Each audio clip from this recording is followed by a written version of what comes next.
بسم اللہ الرحمن الرحیم۔ السلام علیکم، پریم المرشد اور میں ہوں منور عتیق۔ ناظرین محترم، آپ کے سوالات اور رہنمائی کے لیے ہمارے ساتھ موجود ہمارے بہت ہی محترم جناب حضرت امیر محمد اکرم ابان صاحب۔ آپ سلسلہ نقشبندیہ اویسیہ کے شیخ ہیں، مترجم قرآن ہیں، مفکر قرآن ہیں، شاعر ہیں، ادیب ہیں، بہت سے حوالے ہیں آپ کے تعارف کے۔ حضرت جی بہت شکریہ، آپ نے وقت دیا، اور حسب معمول ہم سوالات سے پہلے اپنے ٹاپک کی طرف ہی آتے ہیں۔ ایک شیخ اور مرید کے تعلق پہ روشنی ڈال دیجیے۔ کیا مرنے کے بعد بھی یہ تعلق اسی طرح سے قائم رہتا ہے؟ کیا موت کے بعد بھی سالک کی روح کو شیخ کی توجہ نصیب رہتی ہے؟ الحمدللہ رب العالمین والصلاة والسلام علی حبیبہ محمد وآلہ وصحبہ اجمعین۔ اعوذ باللہ من الشیطان الرجیم، بسم اللہ الرحمن الرحیم۔ شیخ اور طالب کا تعلق بڑا عجیب، بڑا خوبصورت اور انتہائی پختہ ہوتا ہے۔ اسے اگر توڑتی ہے تو ایک ہی چیز، شیخ کی نافرمانی۔ صحیح۔ اگر طالب کے دل میں بھی شیخ کے بارے کوئی غلط وسوسہ آ جائے تو وہ اس رشتے کو توڑ دیتے۔ یہ بڑا نازک ہے۔ صحیح۔ اور یہ بڑا مضبوط ہوتا ہے کہ اسے قیامت کا زلزلہ بھی نہیں توڑ سکتا۔ صحیح، بالکل صحیح۔ مضبوط اتنا ہوتا ہے، نازک اتنا ہوتا ہے کہ اگر طالب کے دل میں کوئی وسوسہ بھی آ جائے شیخ کے خلاف، تعلق ٹوٹ جاتا ہے، یا شیخ کا اتباع چھوڑ دے تو یہ رشتہ ٹوٹ جائے۔ اتباع پر قائم ہے۔ یہی اتباع کا رشتہ ہمارا رسول اللہ صلی اللہ علیہ وسلم کے ساتھ۔ بے شک۔ اتباع چھوٹ گیا تو دعویٰ زبانی، کوئی اس کی حقیقت نہیں ہے۔ اب یہ رشتہ قائم ہی آخرت کے لیے ہوتا دنیا میں ہے، نتیجہ اس کا آخرت ہوتا ہے۔ صحیح۔ ہمیں شیخ سے روپے نہیں لینے۔ صحیح طالب جو ہے وہ شیخ سے روپوں کا طالب نہیں ہوتا، اولاد کا طالب نہیں ہوتا، دنیا کی کسی چیز کا طالب نہیں۔ وہ تجلیات باری اور معرفت الہی پہچان چاہتا ہے۔ سبحان اللہ۔ صحیح شیخ جو ہے اس کا قلب اس چیز سے منور ہوتا ہے، وہ اسے بارگاہ رسالت کی برکات اس کی آنکھوں میں خاک مدینہ کا سرما ڈالتا ہے، روشن کرتا ہے، اسے تجلیات باری، عظمت باری، وہ کیفیات دل میں آتی ہیں، وہ چکھتا ہے، کھاتا ہے، تلخی شیرینی کا مزہ لیتا ہے۔ سبحان اللہ۔ تو یہ رشتہ ٹوٹتا نہیں ہے۔ صحیح۔ دنیا میں شیخ کی توجہ سے سالک منازل مقامات طے کرتا رہتا ہے۔ یہ درجات ہیں، جو منازل سلوک ہیں، یہ آخرت کے درجات ہیں، لیکن ان کا انحصار اتباع رسالت پر ہے۔ شیخ کی توجہ توفیق اتباع پیدا کرتی ہے۔ جب پہچان پیدا کرتی ہے تو بنیاد معرفت رسول پر ہے۔ صحیح۔ جس نے عظمت رسالت کو پہچانا اس کے حوالے سے اللہ کی پہچان۔ سبحان اللہ۔ جو یہیں معروم رہا اس کی نگاہ آگے کیسے جائے؟ صحیح۔ تو شیخ کا کام دل کی نگاہ کو عظمت رسالت تک پہنچانا ہے۔ وہاں سے وہ جلا ملتی ہے کہ دل میں عظمت الہی کی کیفیات اپنے اپنی استعداد کے مطابق آتی، اور یہ پہچان مجبور کر دیتی ہے اطاعت پر۔ نافرمانی کی جرأت باقی نہیں رہتی، بے بس ہو جاتا ہے بندہ۔ اطاعت اور اتباع اور غلامی کے علاوہ اس کے پاس کوئی چارہ نہیں رہتا، مزاجن بدل جاتا ہے۔ صحیح۔ کچھ معاشرے ایسے ہیں، دنیاوی معاشرے بھی ایسے ہیں کہ وہ نہیں سوچتے کہ جھوٹ کیسے بولا جا سکتا۔ جی ہاں، بالکل۔ کافر معاشروں میں بھی ایک معیار ہے میں نے کافر معاشروں کا بھی یہ دیکھا کہ وہ سو یا نہیں، میں جھوٹ نہیں بول سکتا، میں سیدھی بات کروں. اگر انسانی معاشرے ایک سیٹ اپ بناتے ہیں اور چیزیں طے کرتے ہیں اور لوگوں کا مزاج بن جاتا ہے، تو پھر روحانی دنیا کے جو مزاج ہیں وہ کیسے بے اثر ہو سکتے؟ صحیح. یہ تو وجود پر، دماغ پر آئے. بالکل ٹھیک. جو روح میں صلاحیت کر جائیں سبحان اللہ. وہ کیسے بے اثر ہو سکتے؟ بے شک. تو پھر شیخ اور مرید کا پھر رشتہ یہ بن جاتا ہے کہ شیخ آگے آگے جا رہا ہے، مرید پیچھے جا رہا ہے. جہاں وہ سجدہ کرتا ہے یہ بھی کرتا ہے، جہاں وہ رکوع کرتا ہے یہ بھی کرتا ہے، جہاں وہ دعا مانگتا ہے یہ بھی مانگتا ہے، جہاں وہ رک جاتا ہے یہ رک جاتا ہے، جو وہ کھاتا ہے یہ بھی کھاتا ہے، جیسے وہ کماتا ہے یہ بھی کماتا ہے، جیسے وہ خرچ کرتا ہے یہ بھی کرتا ہے، جہاں وہ نہیں کرتا وہاں یہ بھی نہیں کرتا، جہاں وہ خوش ہوتا ہے یہ بھی ہوتا ہے، جہاں وہ رو پڑتا ہے یہ بھی رو پڑتا ہے. یہ ایک ایسا بن جاتا ہے کہ قالب تو دو ہوتے ہیں، جان ایک ہو جاتی. سبحان اللہ. سبحان اللہ. اور یہ اتنا مضبوط ہے کہ اسے توڑے قیامت کا زلزلہ بھی توڑ نہیں سکے گا. صحیح. اپنا دل اگر جواب دے جائے، اتباع چھوٹ جائے، دل میں بال آ جائے تو اتنا نازک ہے کہ ٹوٹ جائے گا. صحیح.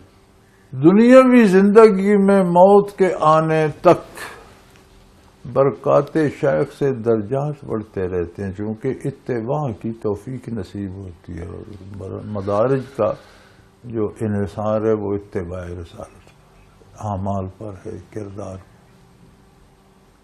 اب جتنی معرفت حق ہوتی ہے اتنا خلوص آ جاتا ہے. بعض لوگ 1000 سجدہ، لاکھ سجدہ کرتے ہیں، ایک بندہ ایک سجدہ کرتا ہے تو اس لاکھ سے زیادہ درجات لے جاتا ہے. سبحان اللہ. کوئی شک نہیں. اس کا سجدہ کرنا اس پہچان کے ساتھ ہوتا ہے جس سے اس کے سجدے خالی. اللہ اکبر. جب موت آتی ہے تو عمل کا عرصہ ختم ہو جاتا ہے. صحیح. موت کے بعد اجر کا موقع آ جاتا ہے. برزخ انتظار گاہ ہے لیکن درجہ بندی کر دی جاتی ہے. جس درجے کا بندہ ہے ویسی انتظار گاہ ہے. مجرم ہے تو حوالات ہے، اطاعت گزار ہے تو کس درجے کا ہے اس درجے کی رہائش مل جاتی ہے. وہاں بھی تعلق شیخ اور مرید کا قائم ہے. اگر شیخ دنیا سے چلا گیا تو دنیا میں مرید ہے تو اسے توفیق عمل اس کی برکات سے ملتی رہتی. مرید بھی فوت ہو گیا تو عمل کا معاملہ ختم ہو گیا. مقامات جہاں تھے وہاں جہاں پہنچنا تھا پہنچ گئے. لیکن تعلق اور رشتہ دنیا میں بھی قائم رہتا ہے، میدان حشر میں بھی قائم رہے گا. اگر جنت جائیں گے تو وہاں بھی قائم رہے گا. بلکہ ایک صحابی نے عرض کی رسول اللہ صلی اللہ علیہ وسلم کی خدمت میں مسجد نبوی میں بیٹھے کہ یا رسول اللہ، حضور قرآن نے بھی جنت کی تحریص دلائی کہ بھئی اگر لالچ ہی کرنا ہے تو جنت کا کرو. فی ذالک فلیتنافس المتنافسون. انسان اگر لالچ ہی کرتا ہے تو جنت کا کرے. حضور نے بھی تو وہ عرض کرنے یا رسول اللہ کیا جنت میں جانا، ہم تو یہاں مزے میں ہیں مدینہ منورہ میں. گھر سے اٹھتے ہیں، بے تکلف آتے ہیں، مسجد نبوی آتے ہیں، روح انور کو دیکھتے ہیں، دل باغ باغ ہو جاتا ہے. جنت میں جائیں گے آپ کے منازل کہاں ہوں گے، ہم کہاں ہوں گے. کیا فائدہ ایسی جنت کا. اللہ اکبر. کیا رشتہ ہے. تو وہ جواب عرش سے آیا کہ اولئک مع الذین، وہ انبیاء، صلحاء، شہداء کے ساتھ ہوں گے جو زندگی میں ان کی اطاعت کرتے. یا جنت میں بھی یہ میل جول، یہ محفلیں جاری رہیں گی. مقام ہر ایک کا اپنا ہوگا، لیکن جو اطاعت گزار ہیں ان کو موقع ملے گا، وقت دیا جائے گا. بارگاہ رسالت میں بھی جائیں گے، اپنے شیخ کے پاس بھی جائیں گے، بزرگوں کے پاس بھی جائیں گے تو ان کی مجلسیں ہوں گی، رونقیں ہوں گی. بالکل صحیح. تو یہ جواب اس کو پھر وہ بندہ راضی ہوا کہ پھر تو جنت ٹھیک. اللہ اکبر. جہاں ہمیشہ کے لیے یہ سعادت ہوگی. تو یہ رشتے اتنے مضبوط ہیں. لیکن بھئی ہم بات تو کر رہے ہیں، ہم بات وہ کر رہے ہیں جو معاشرے میں آج کل پائی نہیں جاتی، نہ کوئی شیخ ملتا ہے نہ کوئی طالب ملتا ہے۔ طالب بھی طالب دنیا ہے ہم اور تو شیخ جو بھی آج کل ہم تو وہ فسانہ کہہ رہے ہیں جس کے کردار دنیا سے اٹھ چکے ہیں۔ اللہ اکبر۔ اب تو چراغ لے کر ڈھونڈنے سے کوئی شیخ نہیں ملتا، اور کہیں کوئی شیخ ہے تو طالب کوئی نہیں، طالب جاتا ہے۔ یار میں حیران ہوتا ہوں، ولی اللہ کی قبر پر جا کر بھی کہتے ہیں یار دنیا کا یہ کام کر۔ جی ہاں، بالکل ایسے ہی ہے۔ کوئی زندہ کسی کے بارے میں گمان ہو کہ ولی اللہ تو وہاں بھی جاتے ہیں یار یہ کام کر، دنیا کے کام لے کے جاتے ہیں وہاں۔ تو کیا فرق پڑا؟ کافر بت کے پاس لے جاتا ہے، ہم ایک انسان کے پاس زندہ یا مردہ کے پاس لے جاتے ہیں۔ اللہ تو اسلام کفر میں فرق کیا ہے؟ بالکل صحیح۔ وہ بھائی دنیا لے جاؤ اس کے پاس جس نے دنیا بنائی ہے، اس کے پاس لے جاؤ جو دنیا چلا رہا ہے۔ اس کی بات اس نے تمہیں کہا ہے کہ دن میں 5 مرتبہ تو ضرور آؤ ورنہ میں غراضی لگاؤں گا۔ سارے دکھ میرے سامنے رکھو، ساری خواہشات رکھ دو، تم کیا چاہتے؟ پھر کسی اور کے سامنے گٹھڑی پھوڑنے کی ضرورت کیا ہے؟ بے شک بے شک۔ آپ اگر آپ کو وزیر اعظم بلاتا ہے کہ یار تو یہ کیا مجبوری ہے، مجھے آ کر بتا، میرے سامنے بات کر، میں کوشش کروں گا۔ پھر آپ آ کر تحصیلدار کے پاس جائیں گے یار میری یہ مجبوری ہے، سوال ہی پیدا نہیں ہوتا۔ تو پھر آپ کی زندگی پر جی ہاں ایسا بندہ صحیح بات ہے۔ تو پھر یہی کہا جا سکتا ہے تو بھائی بارگاہ الہی میں کھڑے ہو کر کائنات سے کٹ کر اللہ اکبر، گئی کائنات ایک طرف، میں اللہ بڑا، میں اللہ کی، تو اس کی اللہ کی تعریف کرتا ہے، پھر وعدہ کرتا ہے تیری عبادت، تجھی سے مدد چاہتا ہوں، میرے سارے کام سنوار دے، دنیا ہی نہیں آخرت بھی سنوار دے۔ اللہ اکبر۔ ہاں جی، بے شک بے شک۔ اور پھر تو اٹھ کر پھر نتھو پھتو ایرے گہرے کے پاس چلا جا۔ تو بھائی اہل اللہ سے تو اللہ ملتا ہے، یہ تو جوہریوں کی دکان ہے، یہاں جواہرات بکتے ہیں، آپ وہاں جا کر کہتے ہیں تھوڑا سا دھنیا دے دو، 2 ہری مرچیں بھی دے دو۔ ہاں، تو کون ایسا ہے جو جوہری کی دکان پر چٹنی کے لیے 1 پیاز دے دو، 2 ہری مرچیں اور دھنیا دے دو؟ یار کیا کرتے ہو؟ دنیا تو اتنی بھی حیثیت نہیں رکھتی جتنے وہ چٹنی کا سامان۔ اللہ اکبر، کوئی شک نہیں، ہاں کوئی جی، شک تو اہل نہیں۔ اللہ سے مانگنا ہے تو اللہ مانگو، اللہ مانگو، اللہ اکبر۔ تو یہ رشتہ ہے بے شک شیخ اور بے مرید شک۔ کا۔ بڑا دلچسپ موضوع ہے اور دل نہیں چاہ رہا کہ ہم بریک پہ جائیں، لیکن کیا کریں کہ بریک پہ جانا پڑے گا۔ ناظرین، اگر آپ بھی اس پروگرام میں اپنے سوال کے ذریعے شامل ہونا چاہیں تو اسکرین پہ ہمارا نمبر موجود ہے، آپ نوٹ فرما لیجیے 033349555021، اور اسی طرح سے آپ ہمیں ای میل کے ذریعے بھی اپنا سوال بھیج سکتے ہیں۔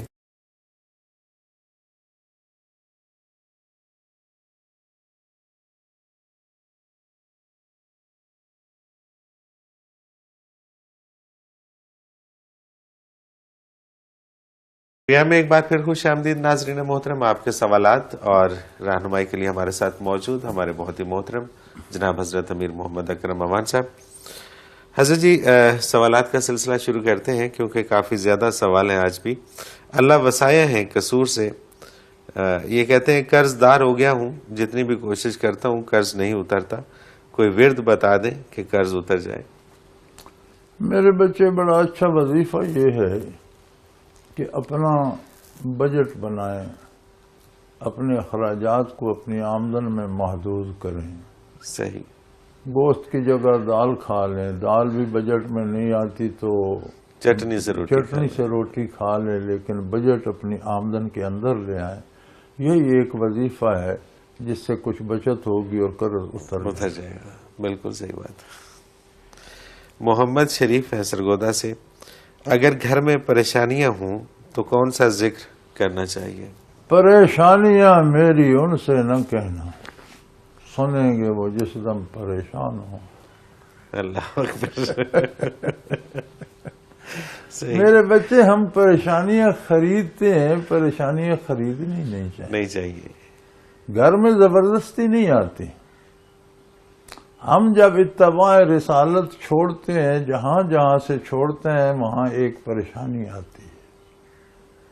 آپ اپنی زندگی مبارک پہ نظر دوڑائیں، کتنی اطاعت اور اتباع رسول اللہ صلی اللہ علیہ وسلم کا کرتے ہیں اور کتنی اس میں نہ، جتنی آپ کے اس میں اتباع میں کمی ہے اتنا اس کا نتیجہ پریشانیاں ہوں گی۔ اس کا وظیفہ یہ ہے کہ آپ ان کو اطاعت اختیار کر لیں، نافرمانی چھوڑ دیں تو پریشانیاں ختم ہو جائیں گی۔ بالکل ٹھیک بات ہے، اور یہ سچ بات ہے کہ پریشانیاں ہم خود خرید کے گھر لاتے ہیں۔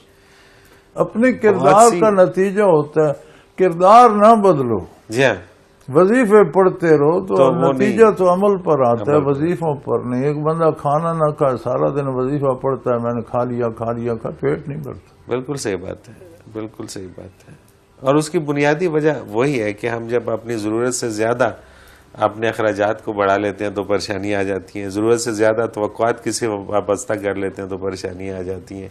تو اگر ہم اسی دائرے میں رہیں یہ تو سمجھ نہیں آتی کہ ہم خواہ مخواہ دوسروں کا مقابلہ کیوں کرتے ہیں؟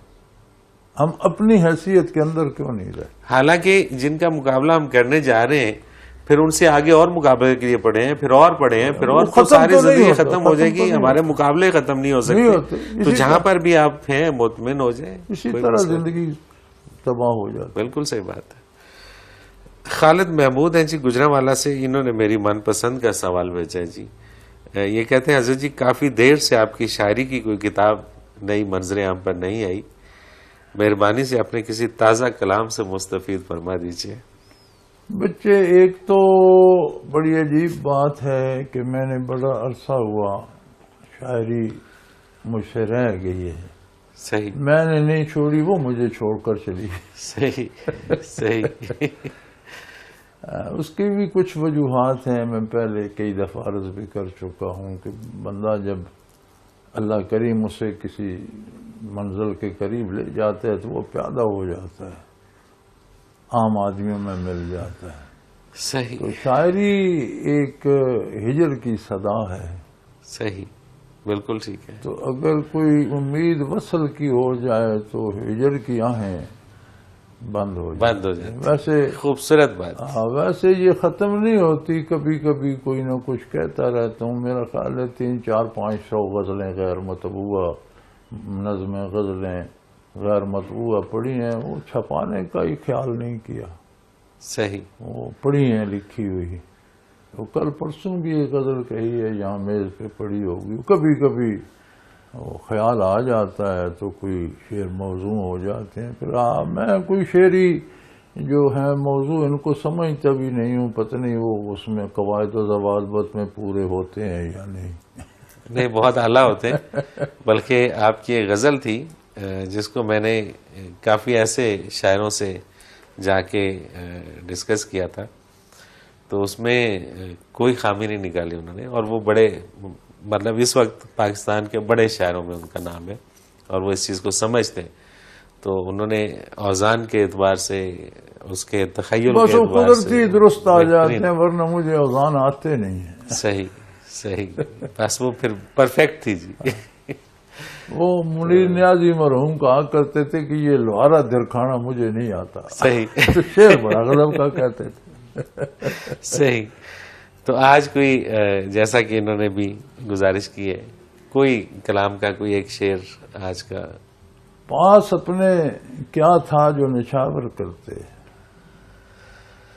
پاس اپنے کیا تھا جو نچھاور کرتے، جان بھی تیری تھی، اللہ اکبر، جان دی ہم، اللہ اکبر، بے شک بے شک، جان بھی تیری تھی، جان دی ہم، جان دی ہم نے، سبحان اللہ، کوئی شک نہیں۔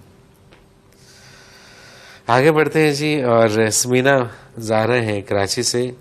اللہ کریم نے 1,24,000 انبیاء مبعوث فرمائے اور خواتین کو نبوت نہیں دی۔ یقیناً اس میں کوئی مصلحت ہوگی، لیکن کیا راہ تصوف میں عورت مرد جتنا اچیو کر سکتی ہے؟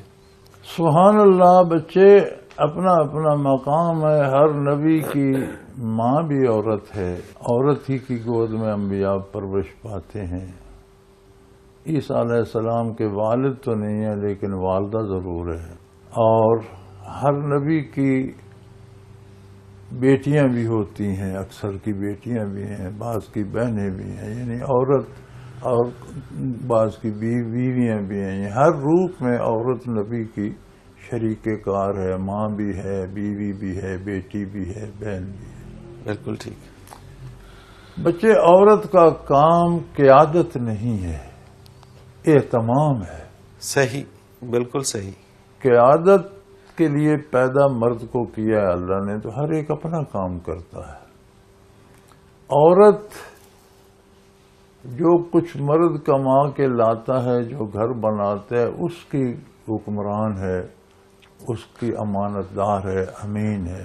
مرد کی آبرو کو، مرد کے مال کو سنبھالنا، اولاد کو سنبھالنا اس کی ذمہ داری ہے۔ تو اپنی اپنی ذمہ داری میں ہر ایک کو پورا ہونا چاہیے۔ دوسرے کی ذمہ داری دوسرے پر ڈالنا یہ درست نہیں۔ صحیح۔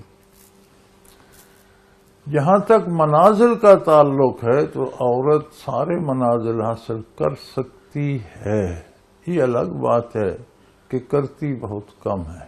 ٹھیک ہے۔ کیونکہ عملی زندگی میں عورتیں مردوں سے بہت پیچھے رہ جاتی ہیں، ان میں دنیا کا فساد مردوں کی نسبت بہت زیادہ ہوتا ہے۔ صحیح۔ لیکن اگر کریں تو کر سکتی ہیں۔ ہاں، جس طرح عورت نبی نہیں ہے، اسی طرح عورت شیخ نہیں بن سکتی، قائد نہیں بن سکتی، امامت نہیں کر سکتی، اذان نہیں دے سکتی، یہ مردوں کے کام۔ جہاں تک قرب الہی کا تعلق ہے اس میں مرد عورت برابر ہیں، جو جتنی محنت کرے گا اتنا پالے گا۔ عورت اپنے فرائض ادا کر کے پاتی ہے، مرد اپنی ڈیوٹی ادا کر کے پاتا ہے۔ بالکل صحیح۔ جہاں تک قرب الہی کا تعلق ہے اس میں مخلوق ہے، مرد ہے یا عورت ہے۔ مرد نے اپنی ذمہ داریاں پوری کر کے درجہ پانا ہے، عورت نے اپنے کام کر کے درجہ پانا ہے۔ لیکن مدارج عورت مرد جتنے ہی حاصل کر سکتی ہے، اس میں وہ کمی نہیں۔ ٹھیک ہے، بالکل صحیح۔ وجی ہے اسلام آباد سے، یہ ان کا سوال ہے کہ خیرات اور صدقات کے بہترین حقدار کون لوگ ہوتے ہیں؟ بچے جو کمانے کی اہلیت نہیں رکھتے، افلاس زدہ ہوں، کوئی نہ کوئی کمزوری، کسی بے روزگار بھی اس میں آ جاتا ہے جو بھوک سے پریشان ہے، اور معذور افراد بھی، مسافر کو بھی اللہ نے جس کے پاس وسائل نہ رہیں، خرچہ ختم ہو جائے، اس میں داخل کیا ہے۔ قیدی خواہ بادشاہ ہو، وہ صدقات کا، زکوٰۃ کا بھی مستحق ہے، مسافر بھی صدقات زکوٰۃ کا بھی مستحق ہے، قیدی بھی مستحق ہے، اور اصل رفاع عامہ پہ بھی خرچ کیا جا سکتا ہے صدقات کو۔ اس میں امیر غریب سب آ جاتے ہیں، آپ کو یہ رستہ بنا دیتے ہیں، میڈیکل دوائیں مفت فری تقسیم کر دیتے ہیں، کوئی کنواں بنا دیتے ہیں، صحیح، تو وہ ہسپتال بنا دیتے ہیں، تو اس میں سب آ جاتے ہیں۔ ٹھیک ہے۔ اچھا، یہاں پر ایک وہی سوال جو ہم نے پچھلے پروگرام میں ڈسکس کیا تھا کہ سید یا اہل بیت یا جو نسبت ہے حضور سے جن کو، وہ ان پہ جو ہے صدقہ وہ نہیں لگتا، تو ایسی صورت میں کہ اگر کوئی سید کسی جیل میں ہو تو اس کی صورت بدلتی ہے؟ نہیں، اس میں وہ صدقہ نہیں ہے، آپ اس کی تحفے سے مدد کریں، تحفے سے مدد، ٹھیک ہے، لیکن صدقہ نہیں تحفہ ہوگا، آپ دے سکتے ہیں، صدقہ کسی بھی صورت میں صدقہ صدقہ ان کی شان کے شان خلاف۔ کے خلاف۔ بالکل ٹھیک۔ آگے بھی بہت سارے سوال ہیں حضرت جی بھی، لیکن مجھے پھر ایک بریک پہ جانا پڑ رہا ہے۔ جب واپس آتے ہیں تو پھر یہ سوال شامل کرتے ہیں۔ ناظرین محترم، اگر آپ بھی اس پروگرام میں شامل ہونا چاہیں تو اسکرین پہ ہمارا نمبر موجود ہے، نوٹ فرما لیجیے 0333495521، اور آپ ہمیں ای میل کے ذریعے بھی اپنا سوال بھیج سکتے ہیں۔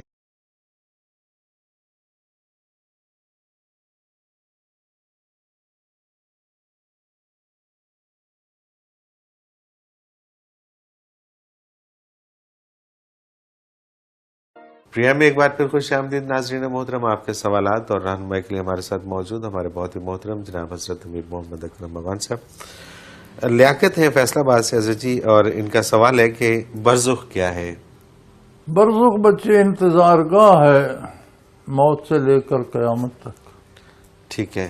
برزخ کا لفظی معنی پردہ ہے، یعنی ایک پردہ جو میدان حشر کے اور دنیا کے درمیان ہے، ایک وقفہ، ایک عالم، ایک جہان جو اس دنیا کے اور قیامت کے درمیان ہے، جو دنیا سے گزرتا ہے وہاں قیام پذیر ہے، جب قیامت ہوگی تو پھر میدان حشر میں جائے گا۔ صحیح، بالکل ٹھیک ہے۔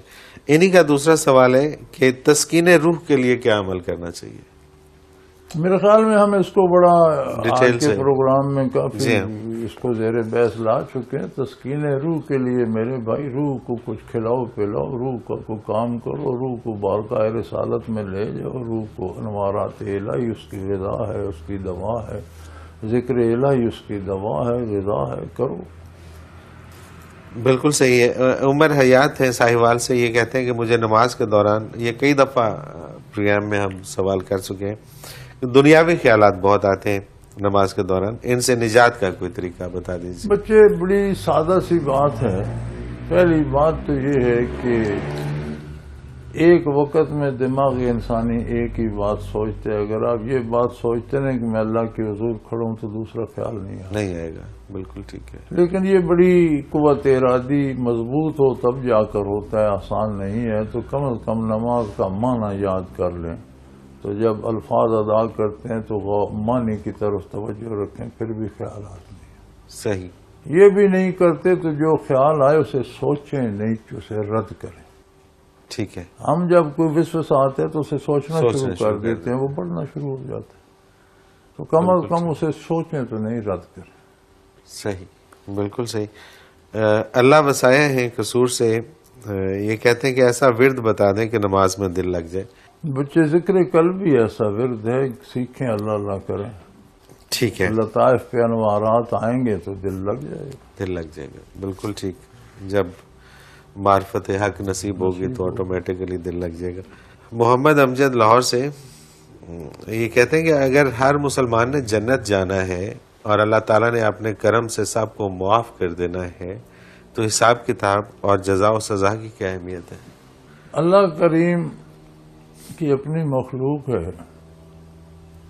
آپ ایک گھر بناتے ہیں، بڑا اس پہ خرچ کرتے ہیں، 10-12 کروڑ روپیہ لگایا، پھر آپ کرین لے آتے ہیں، بلڈوزر لے آتے ہیں، ایک سرے سے لگاتے ہیں، دوسرے سرے تک صاف کر دیتے ہیں۔ کوئی آپ سے پوچھ سکتا ہے؟ آپ کا اپنا گھر ہے، جو چاہیں کریں۔ کوئی کہ کیوں توڑا؟ آپ کا میں نے ٹھیک کیا، پھر کیا ہے؟ صحیح بات۔ مخلوق اور کائنات اس کی اپنی ہے، بنا کر اسی وقت تباہ کر دے، کسی کو جنت میں بھیج دے، دوزخ میں بھیج دے، اس سے سوال کرنے والا کوئی نہیں ہے۔ لیکن وہ بڑا کریم ہے، اس نے بندوں کو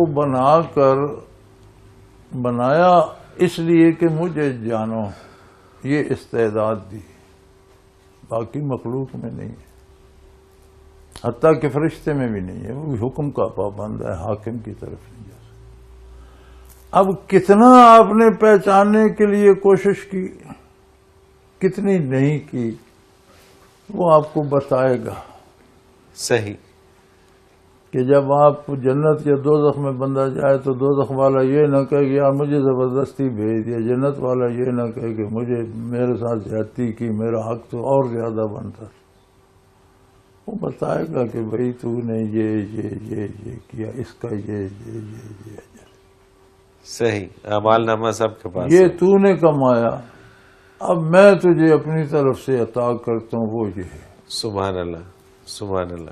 تو یہ بندوں کو چونکہ معرفت حق کی استعداد دی تھی، تو وہ نتیجہ بتانے کے لیے کہ میں نے تو تمہیں بڑی نعمت دی تھی، تم نے اسے کتنا استعمال کیا، اس نے کتنی تم میں استعداد تھی، یہ دیکھ، تم نے تو یہ کمایا۔ بالکل صحیح۔ آگے جنت بھیج دے، سب کو بھیج دے، اس کی مرضی، وہ اس کا انعام ہے۔ کوئی انعام پر ہاتھ روک سکتا ہے کسی شہنشاہ کو؟ سوال ہی پیدا نہیں ہوتا۔ جی بالکل صحیح بات۔ سہیب ہارون جگہ کا نام نہیں لکھا انہوں نے، یہ کہتے ہیں میں حضرت جی سے یہ سوال پوچھنا چاہتا ہوں کہ کیا جائیداد بینک میں گروی رکھی جا سکتی ہے؟ بچے گروی رکھنے میں تو شرعاً کوئی حرج نہیں، اگر بینک کی رقم پر سود نہ دینا پڑے۔ ٹھیک ہے۔ اگر جو قرضہ آپ بینک سے لے رہے ہیں وہ اتنے ہی آپ نے واپس کرنا ہے تو گروی رکھنے میں تو حرج نہیں ہے، گروی رکھنا جائز ہے شرعاً۔ ٹھیک ہے، لیکن علماء فرماتے ہیں کہ جس کے پاس چیز گروی ہے وہ اس سے استفادہ نہیں کر سکتا، صحیح، قبضے میں رکھ سکتا ہے، استعمال نہیں کر سکتا. نہیں کر سکتا، ٹھیک ہے، اور جس نے گروی رکھی ہے جتنا قرضہ لیا ہے اتنا ہی واپس کرے گا، اس پر سود نہیں، سود حرام. صحیح، بالکل ٹھیک ہے. سید کیسر جاوید ہیں لاہور سے، انہوں نے ایک سوال بھیجا تھا اور ان کی شکایت ہے کہ وہ میں نے پورا نہیں پڑھا. وہ کہتے ہیں تسلی کریے، میرا سوال دوبارہ شامل کر دیجئے. وہ کہتے ہیں ہر سفر کی کوئی نہ کوئی منزل ہوتی ہے.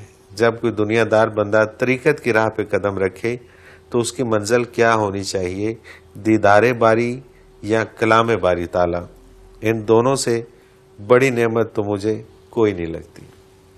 بچے، پہلی بات تو یہ ہے کہ اسلام میں دنیا دار اور دین دار کا کوئی تصور نہیں ہے. نہیں ہے، ٹھیک، اسلام میں مومن کی دنیا بھی دین ہے، ٹھیک ہے، کیونکہ دنیا کا کام بھی اللہ کے رسول کے حکم کے مطابق کرتے ہے تو وہ عبادت ہے، وہ دین ہے.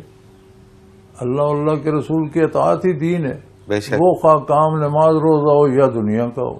بے شک، بے شک، تو مومن دین دار ہوتا ہے، دنیا دار تو غیر مومن ہوتا ہے، غیر مسلم ہوتا ہے. مسلمان سارے دین دار ہیں، دنیا دار مسلمانوں میں کوئی نہیں. کوئی نہیں ہے، بالکل ٹھیک ہے. دوسری بات یہ ہے بچے کہ منزل ہر ایک کی معرفت حق. اب معرفت حق کی مختلف جہتیں ہیں. آپ اللہ کریم کی کون کون سی صفت کا احاطہ کر سکتے ہیں؟ موسیٰ علیہ السلام کو کلام باری نصیب ہوا تو انہوں نے کہا ارنی انظر الیک، یا اللہ دیکھے بغیر مزہ نہیں آتا، مجھے اپنا جمال دکھا. یہ تو اب اپنی اپنی بات ہے بھائی، آپ وہاں پہنچے تو صحیح. صحیح، کیا ملتا ہے، کس کی طلب باقی رہ جاتی اللہ ہے، اکبر. یہ فیصلہ یہاں نہیں ہو سکتا. بالکل ٹھیک ہے. آپ یہاں سے کراچی جاتے ہیں تو یہاں فیصلہ نہیں ہو سکتا کہ آپ کنارے سمندر جائیں گے یا سمندر کے اندر جائیں گے یا بحری جہاز دیکھیں گے یا ہوائی اڈہ دیکھیں گے. آپ چڑیا گھر جانا پسند کریں گے یا عجائب گھر جانا، یہ یہاں فیصلہ نہیں ہو سکتا. آپ پہنچے کراچی جائیں گے، وہاں آپ کو پتہ چلے گا یہاں عجائب گھر بھی ہے، یہاں چڑیا گھر بھی ہے، یہاں بحری جہاز بھی ہیں، بندرگاہ بھی ہے، یہاں ہوائی اڈہ بھی ہے، یہاں بہت بڑا بازار صدر میں بھی ہے، بہت بڑا بازار شہر میں بھی ہے. پھر وہاں آپ فیصلہ کریں گے کہ کہاں زیادہ مزہ آتا ہے، آپ کا رجحان کس طرف ہے. کوئی بحری اڈے کی طرف نکل جاتا ہے، کوئی ہوائی اڈے کی طرف، کوئی بازار کی طرف، اپنا اپنا رجحان ہے. صحیح. تو بھئی اللہ آپ کو لے جائے، پہلے وہاں معرفت حق کے دروازے پہ پہنچے، وہاں جا کر فیصلہ خود ہی ہو جاتا ہے. وہاں جا کر فیصلہ کرنا. بے شک. عبدالسمیع ضلع خوشاب سے یہ کہتے ہیں کہ برائے مہربانی حضرت عیسیٰ علیہ السلام کی شان پہ روشنی ڈال دیجیے. میں نے اپنے بیٹے کا نام محمد عیسیٰ رکھا ہے. بہت اچھا نام ہے، دونوں مبارک نام ہیں، دونوں اللہ کے محبوب، اللہ کے نبی ہیں. حضرت محمد صلی اللہ علیہ وسلم امام الانبیاء ہیں. حضرت عیسیٰ علیہ السلام اللہ کی نشانی، قیامت کی دلیل اور اللہ کے مقرب بندے اور اس کے نبی ہیں. تو بہت اچھا کیا آپ نے، اولو العزم رسول ہیں. عیسیٰ علیہ السلام اللہ کی قدرت کا مظہر ہیں کہ انہیں بغیر باپ کے اللہ نے پیدا کیا. انہوں نے بچپن میں چند روز 1-2 دن کی عمر میں کلام فرمایا اور لوگوں کو تبلیغ کی. یہ ان کے معجزات میں سے ہے. بڑے ہو کر ان کے کوڑی پر ہاتھ پھیرتے وہ درست ہو جاتا، مادرزاد اندھے کی آنکھوں پہ ہاتھ پھیرتے اس کی بینائی درست ہو جاتی، جو مرض لا علاج ہوتا وہ وہاں درست ہو جاتا. مٹی کا پرندہ بنا کر اللہ کا نام اس پر پھونک مارتے وہ زندہ پرندہ اوپر اڑ جاتا. مٹی کا جانور بناتے اور اس پر پھونکتے تو وہ زندہ ہو جاتا. مردے کی قبر پر جا کر کہتے کم باذن اللہ تو وہ زندہ ہو کر باہر کھڑا ہو جاتا. تو یہ ان کے فضائل میں سے اللہ کے نبی ہیں. پھر اللہ نے انہیں آسمانوں پر اٹھا لیا. تو یہاں تو 21ویں صدی ہے، یعنی 2100 سال گزر گئے ہیں، لیکن اللہ کے نزدیک انا یومن عند ربک کالف سنۃ مما تعدون، جتنا 1000 سال یہاں گزرتا ہے آسمان پہ ایک دن گزرتا ہے، انہیں گئے ہوئے 2 دن سے کوئی تھوڑا سا اوپر ہوا. صحیح بات. تو ویسے ہی نوجوان ہیں وہاں الحمدللہ، اور 1-2 دن بعد آ جائیں گے، اللہ اکبر. دنیا پہ تشریف لائیں گے. بے شک. تو اس وقت جو خوش نصیب ہوں گے ان کا اتباع کریں گے، ساتھ دیں گے اور دنیا میں رہیں گے، شادی کریں گے اور وصال ہوگا اور روضہ اطہر میں دفن ہوں گے. یہ حضور کی پیش گوئی ہے. تو روضہ اطہر میں 4 قبروں کی جگہ ہے، 3 قبور مبارک وہاں حضور کا مرکز انور ہے. ابوبکر صدیق رضی اللہ عنہ آرام فرما ہے، حضرت فاروق اعظم کی قبر ہے، اور 4تھی جگہ خالی ہے عیسیٰ علیہ السلام کے لیے. صحیح، بالکل صحیح. اس پروگرام میں بیٹے اتنی ہی گنجائش ہے. ظاہر ہے کیونکہ اور ویسے بھی ہمارے پروگرام کا وقت اپنے اختتام کو پہنچ رہا ہے. سوال آج بھی بہت سارے باقی رہ گئے، لیکن اگلے پروگرام میں کوشش کریں گے کہ وہ سارے کے جواب دیے جائیں. حضرت جی آپ کا بہت شکریہ کہ آپ نے وقت دیا. ناظرین محترم، اس کے ساتھ ہی آج کے پروگرام کا وقت اپنے اختتام کو پہنچ رہا ہے. اگر آپ بھی اس پروگرام میں اپنے سوال کے ذریعے شامل ہونا چاہیں تو اسکرین پہ ہمارا نمبر موجود ہے، آپ نوٹ فرما لیجیے 033349555021، اور آپ ہمیں ای میل کے ذریعے بھی اپنا سوال بھیج سکتے ہیں.